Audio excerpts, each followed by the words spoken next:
دا چې کومه میاشت روانه ده دې ته د ربیع الاول میاشت وایي او زمون پښتانه دې ته لومبی خور وایي. په اسلامي تاریخ کې د دې میاشتې ډېر لوی اهمیت دی ځکه چې نبی کریم صلی الله علیه وسلم په دې میاشت کې رب العالمین دې دنیا ته رالیږلی دی او بیا د نبی علیہ السلام مبارک وفات هم په دې میاشت کې شوی دی. چونکې زمونږ دا یو عامه قاعده او رواج شروع دی چې هر یو قوم د خپل مشر تاریخ یاد ساتي چې زما دا مشر په دې تاریخ پیدا دی او په دې تاریخ وفات دی، په دې تاریخ دا کارنامه وکړه، په دې فلان کی تاریخ دا کارنامه. نو په دې نسبت په دې میاشت کې زموږ علما د نبی کریم صلی الله علیه وسلم د سیرت پاک د هغې د لوی شان د هغې د اخلاقو د هغې د مبارک عقیدې او دنیا ته چې نبی علیہ السلام په کوم مقصد الله را لیږلی دی د هغې مقصد بیان کوي. رونو د دواړو جهانو مبارک سردار سید الانبیاء والمرسلین د ټولو پیغمبرانو د ټولو رسولانو سردار دی.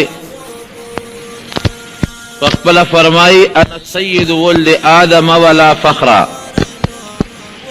زه د ټولو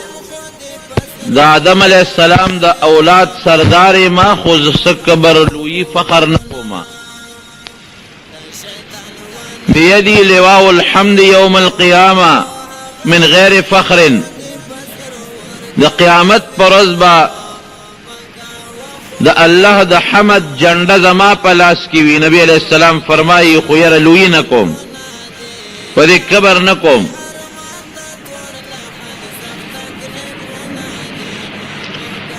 او بلکې یو حدیث پاک کې دا راځي چې آدم علیہ السلام آدم فمن سواه تحت لوائی یوم القیامه، چې آدم علیہ السلام او دا غنه ما سوا چې څومره پیغمبران دي دا ټول به د قیامت پر ورځ زما د جنډې لاندې ولاړي. نو نبی علیہ السلام چونکې د دې ټول امت سردار دی، د دې ټولو انبیاءو سردار دی، د پیغمبرانو سلسله رب العالمین په هغې ختمه کړې ده. انا خاتم النبیین لا نبی بعدی، زه د ټولو پیغمبرانو اخیری پیغمبر یم، زمانه پس بل پیغمبر دنیا ته نه راځي. نو رب ذوالجلال نبی علیہ السلام ته یو ډېر لوی شان ورکړی دی. اللہ دی آیات پاک کی فرمائی هو الذی ارسل رسوله بالهدى ودین الحق،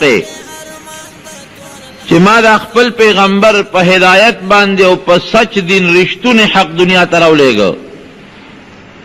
لیظهره علی الدین کله، الله ذوالجلال به د دغه پیغمبر نه دا کار اخلي چې دا دین حق اسلام به په ټولو دینونو غالب کوي. او دی پسی بیا رستو ام پدی آیات کے ورپسی اللہ فرمائی والذین معه اشداء علی الکفار رحماء بینهم تراهم رکعا سجدا یبتغون فضلا من اللہ ورضوانا سیماهم فی وجوههم من اثر السجود ذالک مثلهم فی التوراة ومثلهم فی الانجیل. دا نبی علیہ السلام متعلق فرمائی چی دا غب مرگری دا اغی صفت هم ما قرآن کے او پتیر شو کتابونو کے ذکر کرے دے. او بیا پا دا آیات کے دا بعضی صفتونو ذکر ہم اللہ کئی. نو دا پیغمبر علیہ السلام الله دومره لوی شان ورکړی دی چې د هغه څه کې د هغې د ملګرو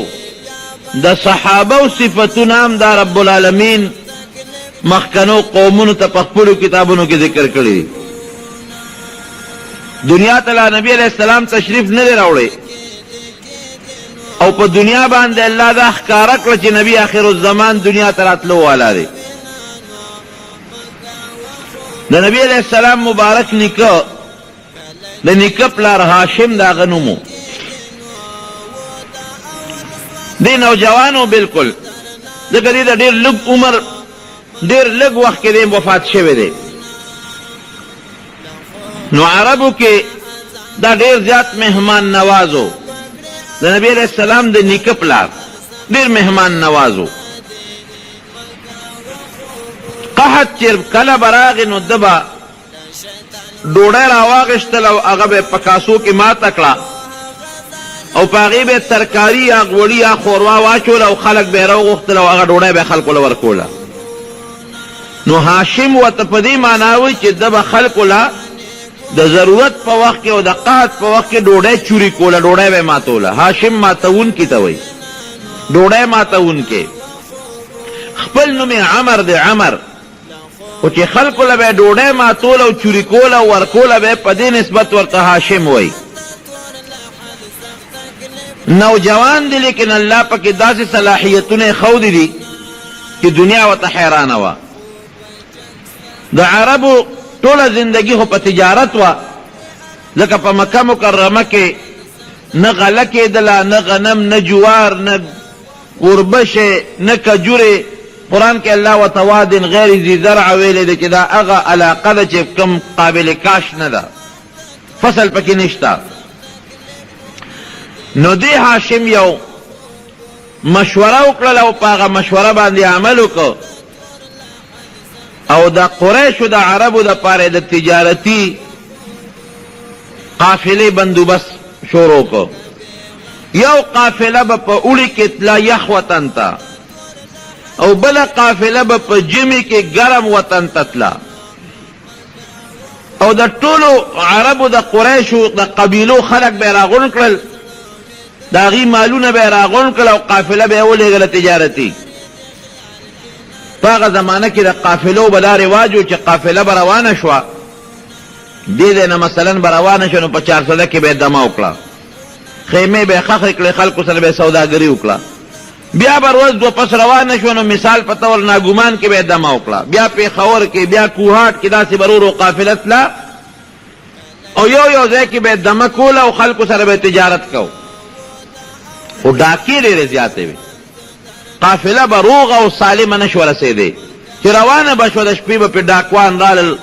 یو ځای کې دشت بیابان و صحراګانې به وې، حمله به یې پرې وکړه، ټول مال به یې ترې لوټ کړه. دې هاشم یو پروګرام شروع کړ. ګوره د نبي علیه السلام نیکه دی، هغه صلاحیت پکې الله پیدا کړی دی. داسې یو طریقه جوړه کړله چې دې په ټولو قبایلو ګرځېد، شامه پورې او داسې د روم د علاقې پورې وفدونه خواره کړل او دې فیصله وکړه چې کومه قافله کوم کلي ته نږدې شي هغه کلي به یې ذمهواري، که دا قافله چا لوټ کړه ذمهواري به په هغه کلي. دې یو معاهده وکړه،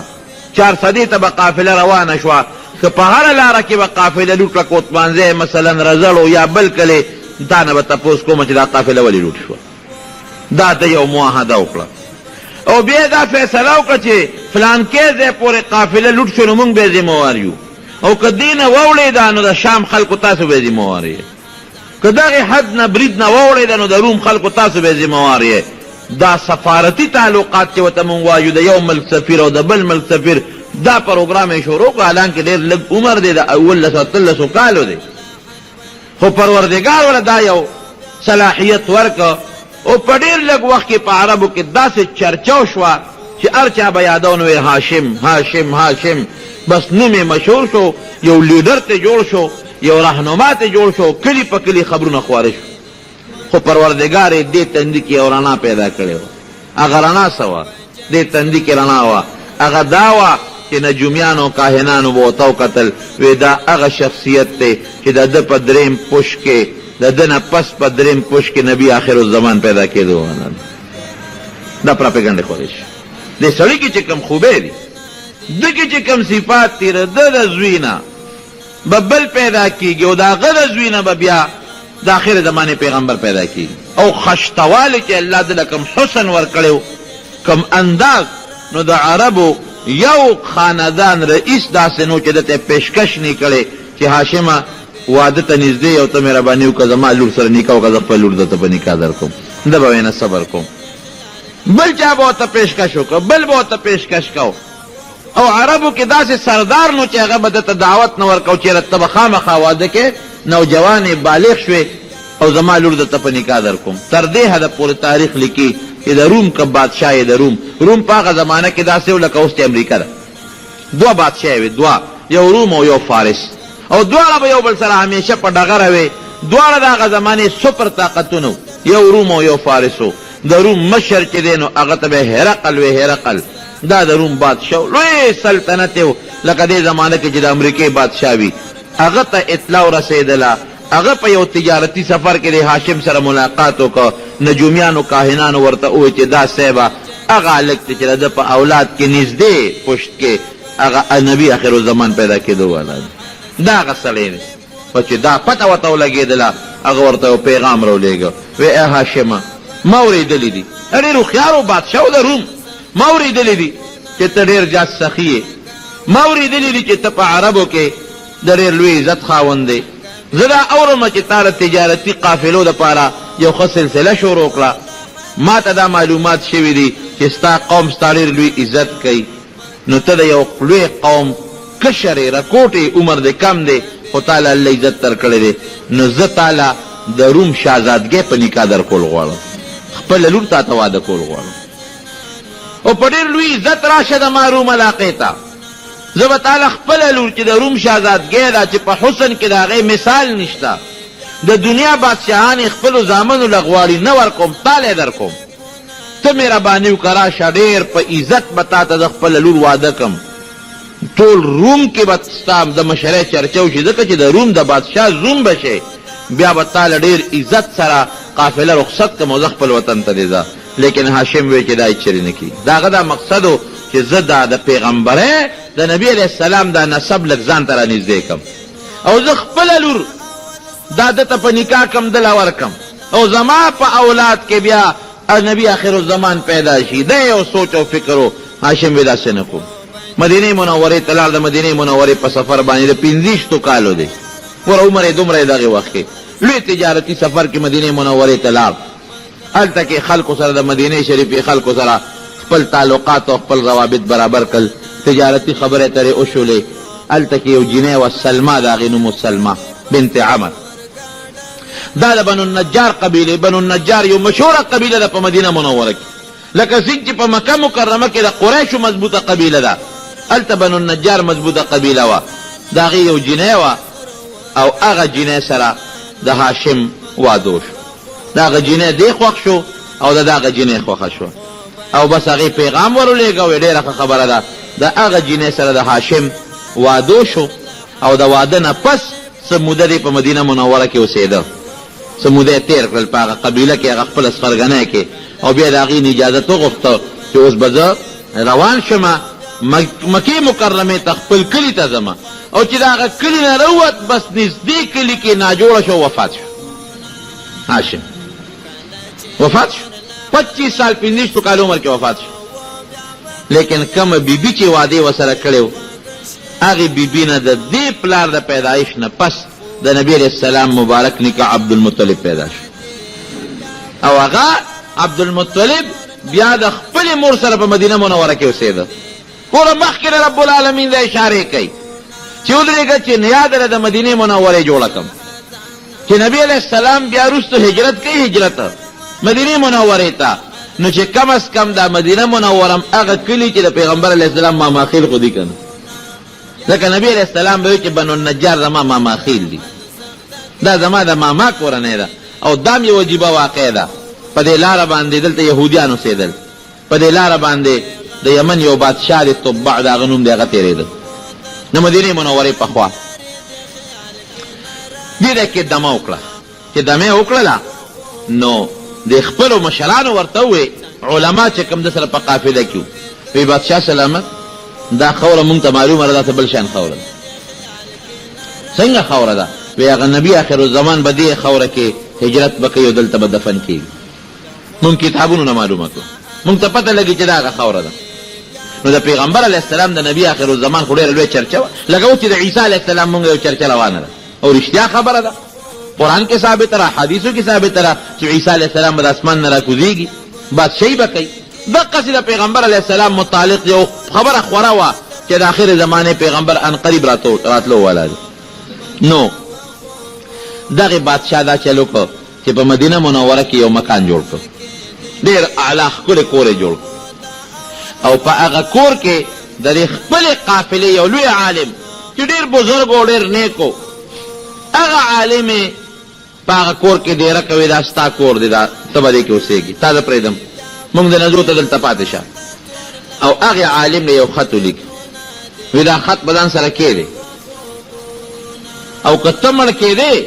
نو دا به خپل زوی ته وصیت کوي چې دا خط ځان سره سنبال کا او زوی ته به دې وایي که ته مړ کېدې نو ته به خپل زوی ته دا خط وصیت کوي او دارنګې به هغه ته وایي چې دا خط رستو رواني بس او په خط کې لیکلی سو نبی کریم صلی الله علیه وسلم ته خط لیکلی د پیغمبر علیه السلام نوم د هغه نسب چې تا ته دا خط لیکم زه په دې لاره تېرېدم او ما د خپلو علماو چې دلته به نبي آخر الزمان راځي نو تا ته یو خط لیکم او دا مې تاله یو کور جوړ کړو دا ستا کور دی چې کله ته مدینې منورې ته هجرت وکړې نو ته به بل خانه دې کور کې به اوسېږي هغه عالم ته وایي چې ته به دا خط خپل زوی له ورکې که ستا په وخت کې دا نبي آخر الزمان راغی دا خط به ته ورکې کور به ورته خوښې کړې ته به تېدې دا د هغه کور مخکې نه ولا کور جوړ او که ستا د زوی په وخت کې راغی نو زوی به دې پوهېږي که نبي آخر الزمان راغی نو دا خط به ورله ورکړي کور به ورته پرېږدي او زوی ته به دې بیا ووایي چې هغه خپل زوی ته دا وصیت وکړي چې که نبي آخر الزمان راغی دا کور به ورته خوشي کړي دا د هغه دا خط به ورله ورکړي اتفاقا دا ابو ایوب انصاري رضی الله عنه چې کم کور ته نبي علیه السلام هجرت وکړه ورته راغی پکې دیره شو دا د هغې عالم نوسی و او هغه ختم دی ابو ایوب انصاری رضی الله عنه سره پروتو نو چې نبی علیہ السلام مبارک مدینه منوره ته هجرت وکړ چاوي زما به میل می چاوي صاحب ما سره به چاوي ما سره به وی دا او خبره دعوها فانها ماموره وی دا ما دا او خبره ده دا الله طرف نه دي ته حکم شوی دی چې دا او کم دې سم لاسته بس دا هغه کور ولا زمیل می او خلاله لاله لاله یو ځای کې کېناسته زمکه به بیوله هلته کېناسته چې کېناسته فورا پاڅېده اوچته شوه لکه داسې مخکې لاړه وګرځېده راوګرځېده واپس راغله په هغه ځای کېناسته چې کېناسته ابو ایوب انصاري رضی الله عنه زر زر سامان کور ته وتښتو خوشحاله شو